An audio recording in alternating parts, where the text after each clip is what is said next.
100 rated chess. But it's a platformer. Your pieces and pawns must always land directly above another piece or pawn. Okay, so apparently this guy just added these /pawn stuff without even considering them. The first pawns doesn't make any sense. I'm just gonna remove it. Let's go. We get a 100 rated guy from India. I am not scared. E3. Vant Kruji's opening, absolutely normal stuff. E5. You see, every time I push a pawn, it always creates an empty square under it, because the pawn obviously came from that square, which means if we added and pawns into the challenge, it would be physically impossible for me to push any pawns, so I can only move the knights, and not for many moves anyway because after 2 moves I would totally run out of moves, therefore I had to remove the first pawns. Queen h5. Very aggressive. What's new though? Knight c6. Putting my knight above my c-pawn, and I mean if he really takes my pawn I wouldn't be able to take back due to the rules as there wouldn't be a platform for my knight on e5. But of course he obviously has already studied this line when he watched the Scholar's Checkmate video on YouTube. Right? What is going on? This was supposed to be the main line, and he doesn't even seem to care about it. Actually it's fine, it's not like he's gonna take my g-pawn which my bishop also cannot take back due to the rules anyway. Right?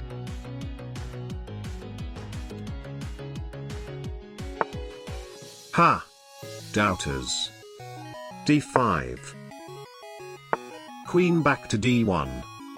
This is definitely my first time ever seeing such a sophisticated maneuver of a queen.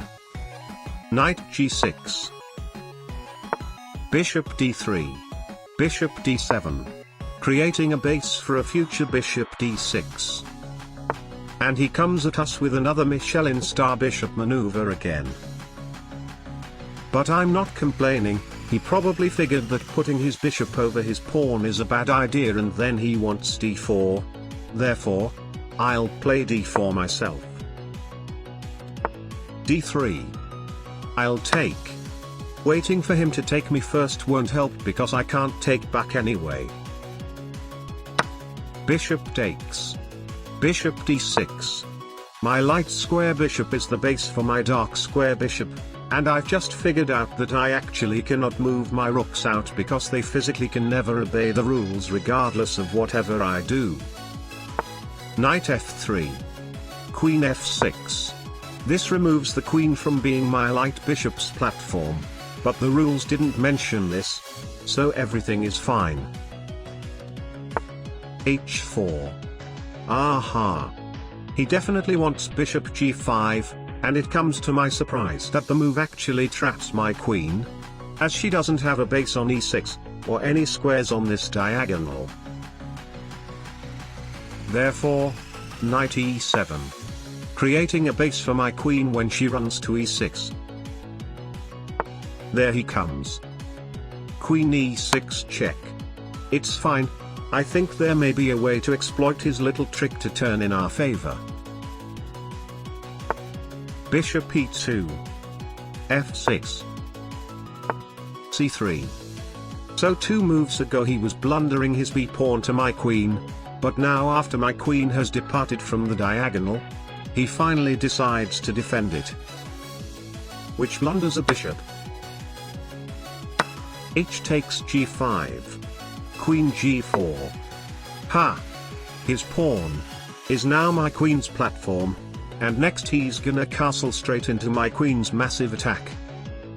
Or he can just blunder his g-pawn, which is absolutely terrible, but I cannot take it because there is no base for my queen. Fine then. b3. We'll slowly march forward. Bishop h5 check. g6. Bishop f3. That blunders a bishop to knight f3 double check, but unfortunately I don't have a base, bishop c6 instead. The plan is very simple. I'm creating a base for bishop c5, which can provoke d4 forking the pieces, and his d-pawn can become a base for my knight to jump straight into the middle of his territory. Or he can resign instead. This guy just keeps surprising me with his choices. It's reading comment time. What's the nuclear launch code? It's Pikachu. What ratio of your viewers are male over female ? Oh, I want to know this. The answer is 50% male, 50% female. My channel is suitable for any genders, at any age, alive or dead. And it's also because I am secretly Thanos, so I always keep the ratio perfectly balanced, as all things should be. Has the people offering money for specific tasks fulfill their promise? Most of them did. So far there has only been one case that the guy actually disappeared. But it's fine. At the end of the day, it is still free content, and the money won't be enough for a fancy dinner with a maiden anyway.